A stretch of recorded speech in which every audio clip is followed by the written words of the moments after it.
В эфире телеканала «Якутия-24». Главные события уходящего дня. Коротко о главных событиях в выпуске. Авиакомпания S7 возвращается на маршрут Якутск-Москва. Рейсы начнутся с февраля. В железнодорожном направлении грядут изменения по маршруту Новосибирск-Нерингри. В Мирнинском районе 2 депутата лишились мандатов. Народные избранники не предоставили данные о доходах и расходах.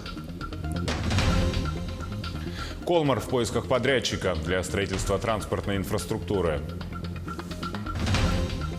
В Алдане стартовал отборочный этап WorldSkills. Студенты вступят в борьбу в профессиональном мастерстве. Великие имена России. Организаторы проекта подвели итоги голосования.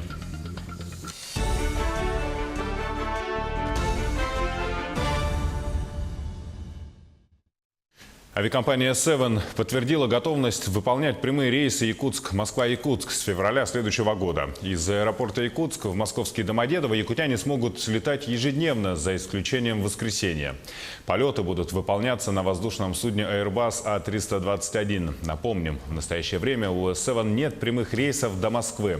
2 рейса ежедневно выполняются до Новосибирска. С появлением рейса Якутск-Москва-Домодедово количество рейсов до Толмачева сократится до 1. Таким образом, до 30 марта следующего года из аэропорта Якутск до Москвы прямые рейсы будут выполнять авиакомпании «Аэрофлот», «Якутия», «Нордвинд Эйрлайнс» и группа компаний S7. Тем временем изменения ждут железнодорожное сообщение. Поезд Новосибирск-Нерингри отменяет в связи с вводом нового расписания с 9 декабря. При этом, как отметили в компании РЖД, прямое сообщение между этими городами не прерывается. Вместо отмененного поезда РЖД назначает на это направление беспересадочные вагоны, которые будут ходить в составе поезда номер 7-8 с сообщением Новосибирск-Владивосток и перецепляться на станции Сковородино. Также остаются прямые поезда Кисловодск-Нерингри и Москва-Нерингри, которые следуют через станцию Новосибирск. А в мирном пассажиры автобусов высказывают недовольство организацией транспорта. Ждать приезда автобуса на остановке с каждым днем все холоднее. Так говорят сотрудники компании «Алроса», те, кто пользуется служебным маршрутным транспортом. С июля этого года начал свою работу Центр управления транспортом. Автобусы, развозящие работников, стали курсировать по новым маршрутам. За это время в адрес предприятия поступило немало писем с претензиями и предложениями от самих пассажиров. Одна из проблем – недостаточно оборудованные остановки, а тем временем температура на улице уже около -40 градусов. В ситуации разбиралась Иванна Филиппова. Обеденный перерыв. Работники научно-исследовательского геологического предприятия спешат домой. Чтобы дойти до остановочного пункта, им приходится быть максимально осторожными. Пропускать пешеходов водители транспорта не спешат. Но это полбеды, говорят пассажиры. Сами остановки недостаточно оборудованы. Вдоль дороги мы стоим, вот сейчас скоро сугробы будут. Кто его будет чистить? Хотя бы надо закрытую какую-нибудь остановку. Здесь же ветра, открытое место. В идеале бы заезжали на территорию, было бы лучше. Ну, понимаете, что как раньше такого не будет? Не будет.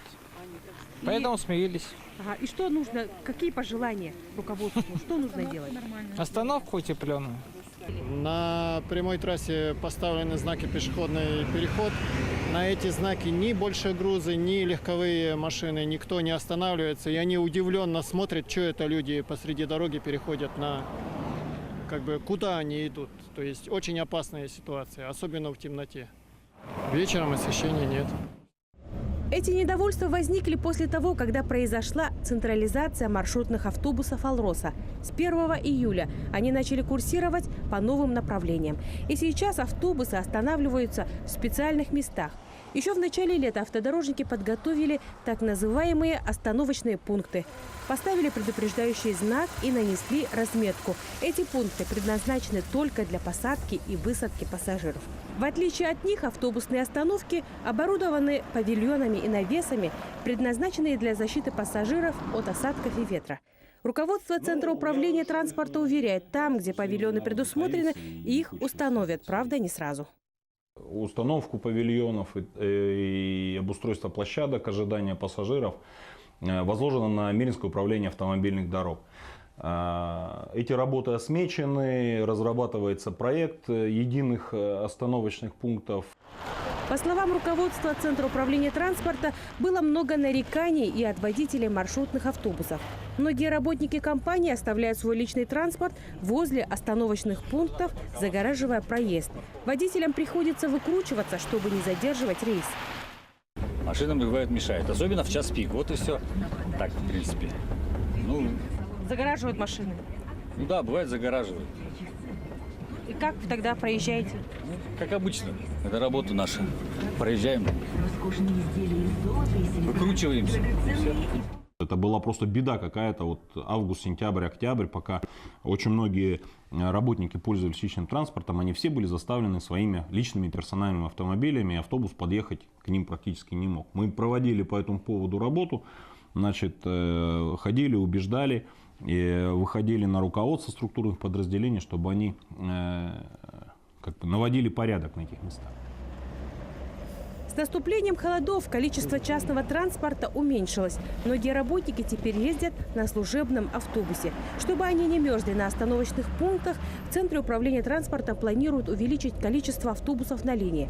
Также на наиболее загруженных маршрутах станет больше и выполняемых рейсов. Иванна Филиппова, Роман Ларин, Илья Засухин, телеканал «Алмазный край». Как узнать, что ваш ребенок увлекся наркотиками? Этим вопросом задаются родители школы номер 1 в Ленске. Здесь прошли большие общешкольные родительские собрания, в ходе которых были показаны фильмы и дана разъяснительная информация о том, как определить, что ребенок увлекается токсикоманией или наркотиками. Статистика показывает, что в Ленском районе эта беда не обходит стороной никого. Многие несовершеннолетние наркоманы и токсикоманы – дети из благополучных семей. Был поднят вопрос о доступности газовых баллонов, самое распространенное токсическое вещество, которым дышат подростки. Но продажа их не ограничена возрастными группами, и решение этой проблемы требует изменения федерального законодательства. По итогам школьных собраний родители учеников школы номер 1 приняли решение организовать добровольные дружины для того, чтобы патрулировать улицы, подъезды домов, заброшенные здания и стройки микрорайона Мухтуя. Так как у нас получилось, что у нас микрорайон Мухтуя оказался самым криминальным, мы решили родителями, в основном, конечно, папы, патрулировать в вечернее время и выходные дни наш микрорайон. Не с целью что-то там как-то наказать ребятишек, а с целью выявления вот таких компаний, чтобы разогнать их домой, чтобы дети знали, что здесь контроль идет, собираться не нужно. Еще несколько решений было принято в плане усиления контроля за домашними вот этими газовыми баллонами, чтобы родители их убрали в такое место, где ребенок не мог их либо найти, либо без ведома родителей взять. В Мирнинском районе за нарушение законодательства о противодействии коррупции досрочно прекращены полномочия 2 депутатов. Согласно закону, депутаты обязаны предоставлять сведения о своих доходах, расходах и всех имущественных обязательствах, а также аналогичные сведения на всех членов семьи. В ходе проверки установлено, что 2 депутата поселкового совета муниципального образования поселок Алмазный не предоставили отчетные документы. После предупредительного прокурорского реагирования депутаты документы все же не предоставили, после чего были досрочно сняты с должности. Если раньше указанные сведения депутаты предоставляли в представительный орган своего муниципального образования, то сейчас данные сведения предоставляются в управлении при главе республики по коррупционным правонарушениям. В этом году 2 депутатов категорически отказались предоставлять такие сведения, и поэтому вот сложили досрочные полномочия. Те депутаты муниципальных образований, которые после внесения представления устранили нарушения, они продолжают свою деятельность в качестве депутатов. И в продолжении темы борьбы с коррупцией, а вернее, как с ней быть. Об этом жители Якутска узнали сегодня в музейном парке «Россия. Моя история». Мероприятия проводились в рамках Дня борьбы с коррупцией. Подробности в сюжете Кристины Якуповой. По инициативе Организации Объединенных Наций 9 декабря отмечается Международный день борьбы с коррупцией. По данным ООН, ежегодный объем взяток во всем мире оценивается в $1 триллион. Поэтому во многих странах в эти дни проходят мероприятия, посвященные этой проблеме. Якутск не стал исключением. Мы проводим мероприятия в взаимодействии с Министерством культуры и на базе исторического парка «Моя Россия» для всего населения, для общественности, для государственных, муниципальных служащих. Все эти мероприятия у нас направлены на то, чтобы сформировать нетерпимость к коррупционному поведению населения нашей республики. Школьники, интересующиеся дипломатией, правом и экономикой, смогли почувствовать себя делегатами стран. Обсудили проблемы, максимально приближенные к стоящим на повестке дня в интеллектуальной ролевой игре «Модель ООН-2018». Сегодняшняя повестка дня была приурочена ко дню борьбы с коррупцией. Конечно же, мы готовились, мы специально, конечно же, обращались в управление по борьбе с коррупцией с участниками, мы проходили собеседования, каждый из участников нам отправлял свои эссе. То есть здесь были отобраны, можно сказать, лучшие из лучших. Также ребята могли поучаствовать в брейн-ринге, познакомиться с экспозициями на тему «История коррупции в России», а также послушать лекцию о противодействии этой проблеме. Самые эрудированные приняли участие в интеллектуальной игре «Что, где, когда». Это, в принципе, для нашего молодого парка тоже достаточно новое явление, но вот сегодняшний день он полностью посвящен вот этой теме, которая очень злободневна, актуальна. Системная проблема, с которой, в общем-то, в истории нашего государства боролись практически все. В Якутии за год выявлено 135 коррупционных правонарушений, из них 39 с крупным ущербом. Мероприятия по противодействию коррупции показали, что проблема сегодня стоит остро, и с ней нужно бороться. Кристина Якупова, Григорий Хлопков, Якутск. Сейчас небольшой блок рекламы, и смотрите далее на телеканале Якутия-24. Колмар в поисках подрядчика для строительства транспортной инфраструктуры.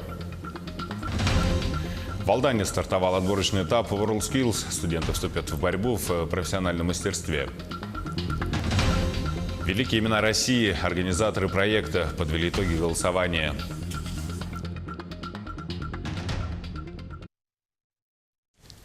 В эфире Якутия-24 мы продолжаем. Решение о повышении пенсионного возраста в России стало самым сложным для власти за последние десятилетия. Об этом в интервью российским телеканалам заявил премьер-министр Дмитрий Медведев. По его словам, все, кто был причастен к подготовке и выработке этого решения, изначально понимали, что такого рода инициативы не добавляют власти популярности. Мы же все это сделали не ради устойчивости некой абстрактной пенсионной системы, хотя это важно с точки зрения макроэкономики, а прежде всего и главным образом для того, чтобы пенсионеры просто получали более высокую пенсию, чтобы увеличить пенсионные доходы.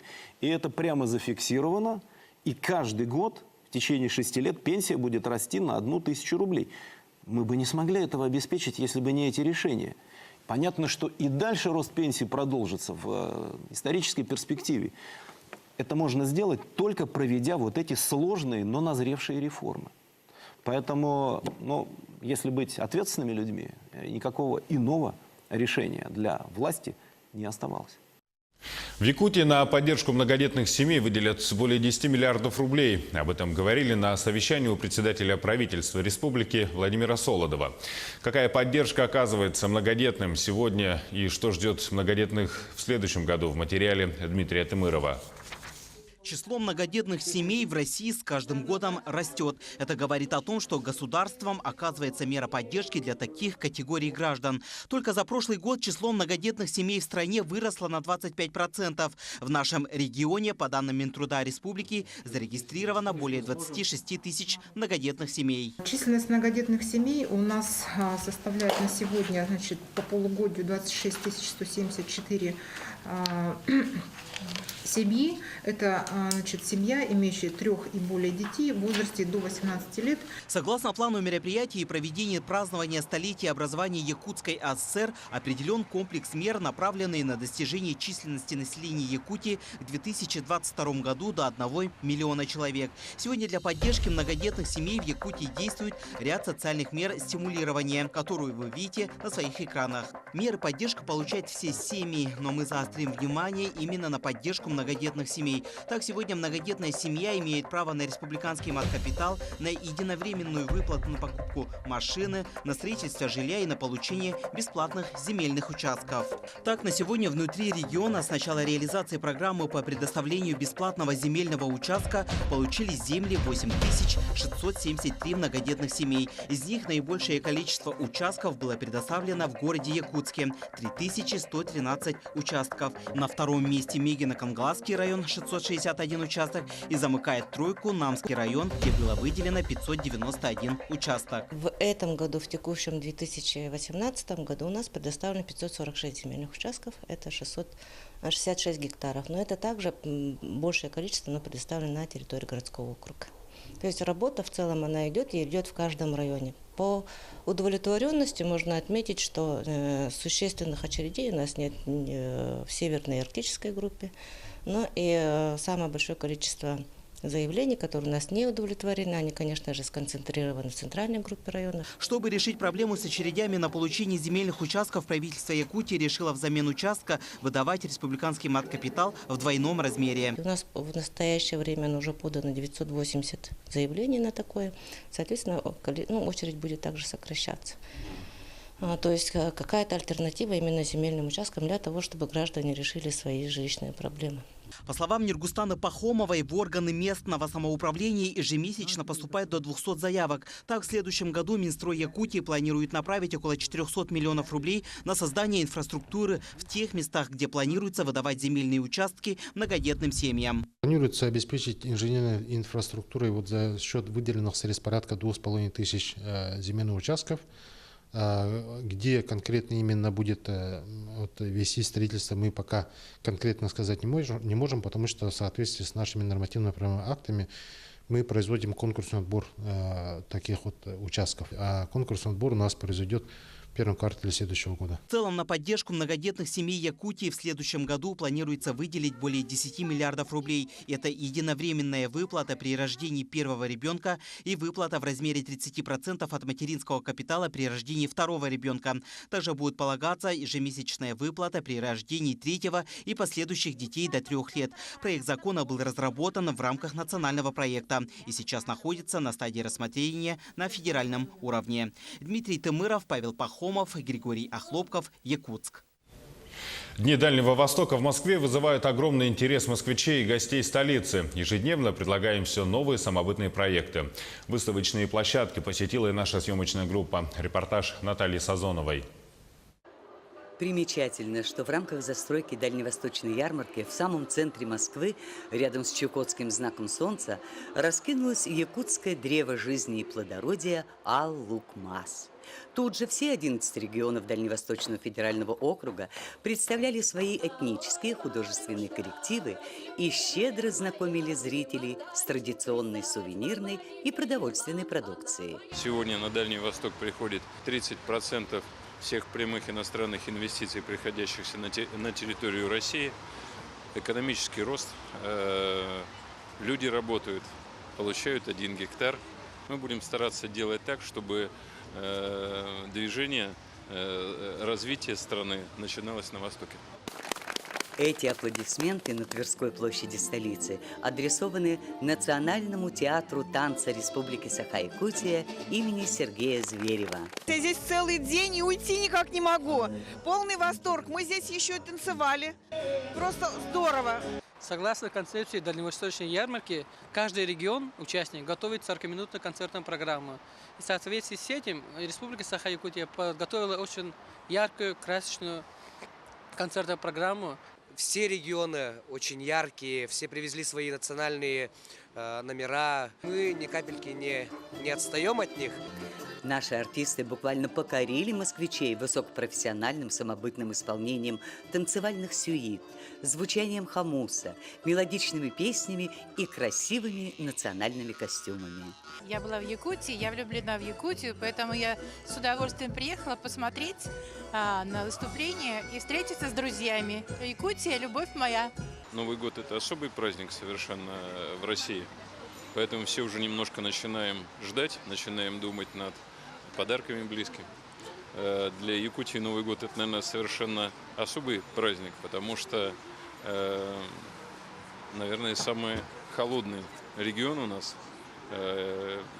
Желаю, чтобы все-таки в Новый год всем было тепло, чтобы счастье было в каждом доме. В общем, всего самого доброго. Долго еще под декабрьским московским небом на Тверской звучал голос запевалы зажигательного Осохая. Наталья Сазонова, Михаил Кулаков, Москва.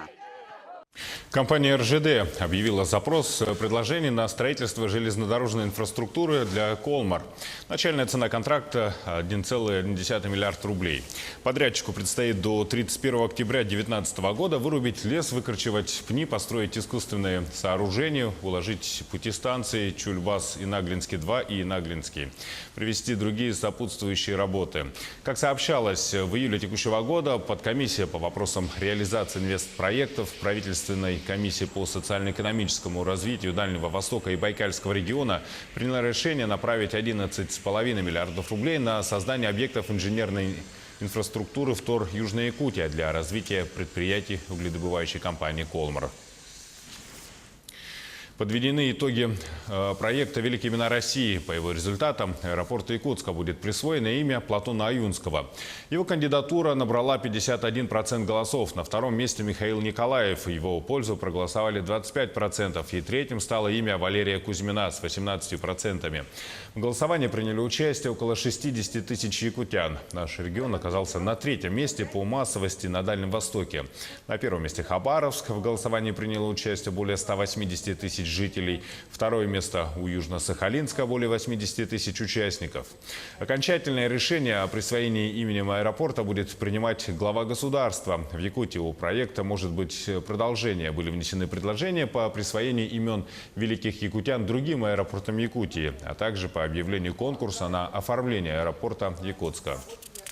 Конечно, для каждого якутянина имя Платона Аюнского, оно очень серьезный вес и значение имеет, потому что мы понимаем, что это, по сути дела, основатель языка, это основатель культуры, это человек, который дал веру, дал аланхо народу Саха и всем, кто проживает на территории республики.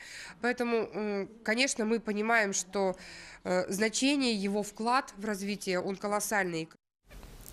Сильнейшие алданские профессионалы выйдут на мировой уровень, а профессионализм они измерят в международном интеллектуальном практическом чемпионате WorldSkills. В Алдане стартовал отборочный этап. В профессиональных поединках по автомеханике, сварочному делу и электрике сошлись студенты и молодые специалисты. Тему продолжит Татьяна Вахнина. Сборка и разборка двигателя, диагностика автомобиля – таковы задания отборочного тура профессиональной олимпиады WorldSkills в компетенции автомеханика. В этой компетенции интеллектуально-практического поединка сошлись 6 человек – студенты политехникума и молодые специалисты промышленных предприятий. Задача высшей сложности заключается в нахождении и устранении технической неисправности. За неисправность у нас отвечают непосредственно эксперты. Экспертами у нас выступают также представители с организаций, плюс именно с техниками. Сами они вносят неисправности, и в зависимости от сложности неисправности будет у нас именно... Непростая задача стоит перед участниками соревнований в компетенции электротехника. По заданной схеме электрик производит подключение потребителя. Монтаж проводки, установка распределительной коробки, розеток и выключателей – дело требует сосредоточенности и внимательности. Людям интересно же, конечно, показать себя, как умеют, как разбираются, как читают схемы. И по концовке, когда будет выставляться оценка, всем интересно, на какую оценку они... В 3 компетенциях силами померились 16 человек. В этом году задания повышенной сложности оказались в компетенции сварочное производство. Сварка труб, изготовление фигурных деталей, состязания включили несколько практических этапов. По сварочным технологиям у нас добавился еще один модуль. Если в том году у нас было 3 модуля, то в этом году уже 4. Значит, также у нас уже 3 вида сварки. Это ручная дуговая, полуавтоматическая и аргонно-дуговая сварка. Оценочных критериев в профессиональных поединках множество. В каждой компетенции экспертные комиссии, состоящие из преподавателей и сотрудников предприятий, определят тройки самых перспективных. Победители отборочного тура сойдутся в следующем этапе профессиональных состязаний. И сильнейшие из сильнейших отправятся в город Якутск на республиканский чемпионат WorldSkills. Татьяна Вахнина, Сергей Шипачев, Алдан. В 5 улусах и городе Якутске состоятся матчевые встречи по вольной борьбе с юношеской командой Монголии. На базе училища Олимпийского резерва проходят совместные учебно-тренировочные сборы. Монгольский десант представлен в количестве 12 борцов, среди них призеры чемпионата Монголии и участники первенства мира. Матчевые встречи начнутся с 12 декабря. Первые соревнования пройдут в Якутске. Далее гости встретятся с борцами Хангаласского, Чурапчинского, Усть-Алданского, Мегино-Кангаласского и Намского улусов. Подобные встречи и сборы с иностранными кандидатами практикуются с недавних времен. Очередные сборы состоятся со спортсменами из Китая. Мы в Якутию со сборами приезжали 3 года назад, а матчевая встреча команд будет проводиться впервые. В нашей команде борцы всех весовых категорий. Приехали вчера, условиями довольны. Здесь же живем и питаемся. Первая тренировка проходила в спортивной школе номер 3, а с сегодняшнего дня тренируемся здесь, в зале борьбы. Готовимся к матчевым встречам и, надеюсь, ребята не подведут команду. Телеканал «Якутия-24» следит за развитием событий. Оставайтесь с нами и удачи вам!